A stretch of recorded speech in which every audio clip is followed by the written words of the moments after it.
Hi everyone, this is your postmaster and welcome to our channel. ഇന്ന് നമ്മൾ discuss ചെയ്യുന്നത് monthly income സ്കീമിനെ കുറിച്ചാണ്. Monthly income scheme എന്ന് പറയുന്നത് പോസ്റ്റ് ഓഫീസിൽ ലഭിക്കുന്ന ഒരു മാസ വരുമാന പദ്ധതിയാണ്.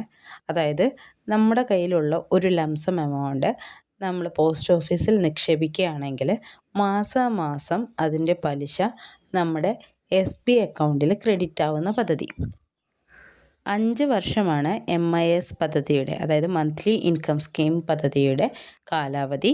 7.4% ഇപ്പോഴത്തെ ഇൻട്രസ്റ്റ് റേറ്റ്. ഒരാൾക്ക് ഒറ്റയ്ക്ക് 9 ലക്ഷം രൂപയും ജോയിൻ്റ് ആയിട്ട്, അതായത് നമുക്ക് നമ്മുടെ പാരൻസിൻ്റെ കൂടെയോ അല്ലെങ്കിൽ പാർട്ട്ണറിൻ്റെ കൂടെയോ ജോയിൻ്റ് ആയിട്ട് 15 ലക്ഷം രൂപ വരെ നിക്ഷേപിക്കാൻ സാധിക്കും.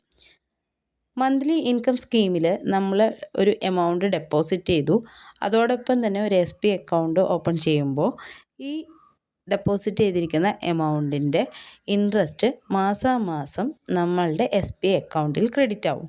ഫോർ എക്സാമ്പിൾ നമ്മളിപ്പോൾ പറയുകയാണെങ്കിൽ ഒരാൾ ഒരു 2 ലക്ഷം രൂപ MIS പദ്ധതിയിൽ നിക്ഷേപിക്കുകയാണെങ്കിൽ മാസാമാസം ഇപ്പോഴത്തെ ഇൻട്രസ്റ്റ് റേറ്റിലനുസരിച്ച് 1233 രൂപ അദ്ദേഹത്തിൻ്റെ SB അക്കൗണ്ടിൽ ക്രെഡിറ്റ് ആവുന്നതായിരിക്കും. 10 വയസ്സിന് മുകളിലുള്ള ഏതൊരു ഇന്ത്യൻ പൗരനും MISൻ്റെ ഭാഗമാവാൻ സാധിക്കും.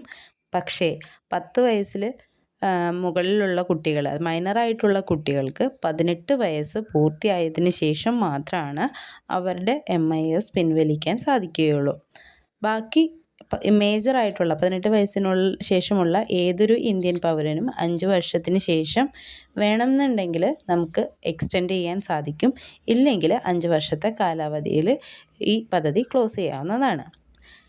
നമ്മുടെ ഇപ്പോഴത്തെ ഇൻട്രസ്റ്റ് റേറ്റ് എന്ന് പറയുന്നത് 7.4% ആണ്. ഇതിന് നമുക്ക് ഇൻകം ടാക്സ് TDS ലഭിക്കുന്നതായിരിക്കില്ല. ഇനി നമുക്ക് ജോയിൻ്റ് ആയിട്ട് ഒരാൾക്ക് MIS പദ്ധതിയിൽ നമുക്ക് ഡെപ്പോസിറ്റ് ചെയ്യാൻ പറ്റുന്ന എമൗണ്ട് ഇൻഡിവിജ്വലായിട്ട് 9 ലക്ഷം രൂപയും ജോയിൻ്റായിട്ട് 15 ലക്ഷം രൂപ വരെയാണ് ഡെപ്പോസിറ്റ് ചെയ്യാൻ പറ്റുന്നത്. ഇൻ കേസ് നമ്മൾ ഒരു വർഷം വരെ വിഡ്രോ ചെയ്യാനായിട്ട്, അതായത് ലോക്കിംഗ് പീരിയഡായിട്ട് നമുക്ക് ഇവിടെ ഉള്ളത് 1 വർഷമാണ്.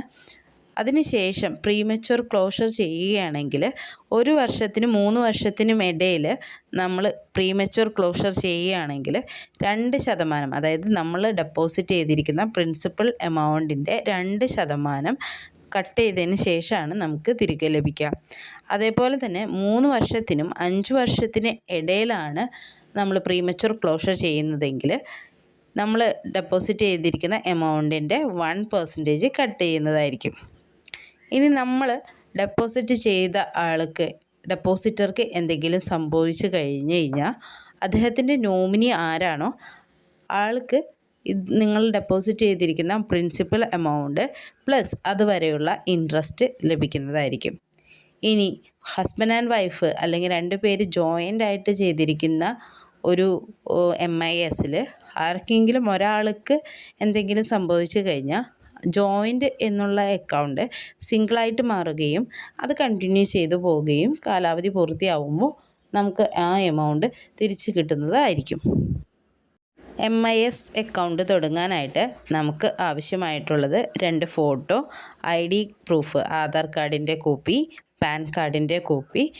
ഇത്രയും ഡീറ്റെയിൽസ് ആയിട്ട് നമ്മൾ പോസ്റ്റ് ഓഫീസിൽ ചെല്ലുകയാണെങ്കിൽ നമുക്ക് നമ്മളുടെ എമൗണ്ട് അവിടെ ഡെപ്പോസിറ്റ് ചെയ്യാനും MISൻ്റെ ഭാഗമാകാനും സാധിക്കും.